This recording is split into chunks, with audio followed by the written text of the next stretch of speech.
गोदान भिडिअखौ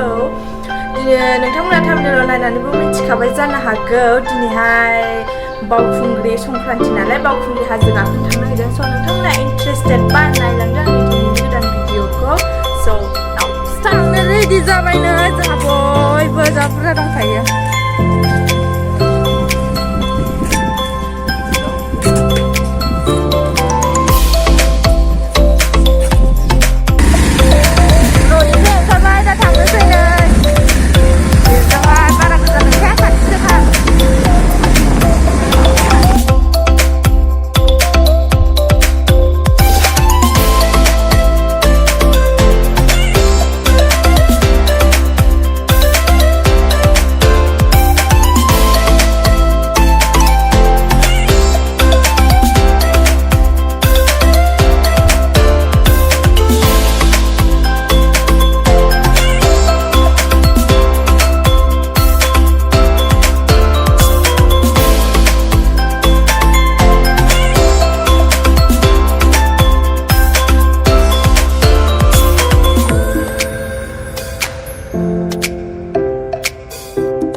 फाइनालि सफैबाय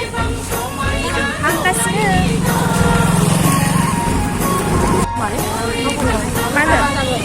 माखौ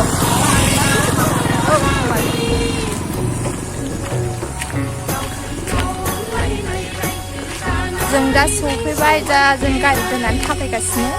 ओमफ्राय फार्स्ट टाइम फैदों बे लामाजों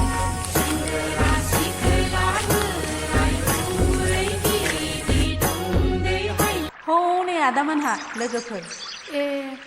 सेमोननि बायदि बावखुंग्रि हाजोआव देग्लायबो गाखोहैलालाय नामा आदामोनहा गाखोहैयाबा माथो गोदान बोसोरनि दुखु दाहाफोरखौ स्राब बावगारजोबनानै गोदान बोसोरनि गोदान मिजिङै गोथार गोसोजों बै बावखुंग्रिनि हाजो थिखिनियाव गाखोनानै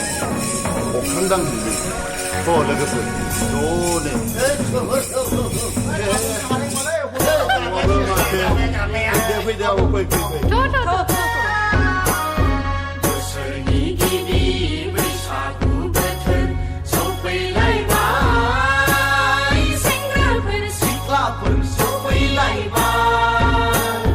बावखुंग्रि हाजोआव गाखोनाय बोथोरा मोनफैलायबाय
मोनखो मोजां मोनदों ना गाज्रि मोनदों होननानै कमेन्टआव खोन्थाहर आरो मोजां मोनदोंबा लाइक खालाम शेयार खालाम आरो सोरबाफोर आंनि चेनेलाव गोदान नायदोंब्ला अननानै साबस्क्राइब खालामनो दाबाव थेंक इउ फर वाचिं आंनि भिडिअखौ जोबजासिम नायनायनि थाखाय बयनिसिमबो गोजोननाय थाबाय बाय बाय आंखौ नेक्स्ट भिडिअ लोगो मोनफिनगोन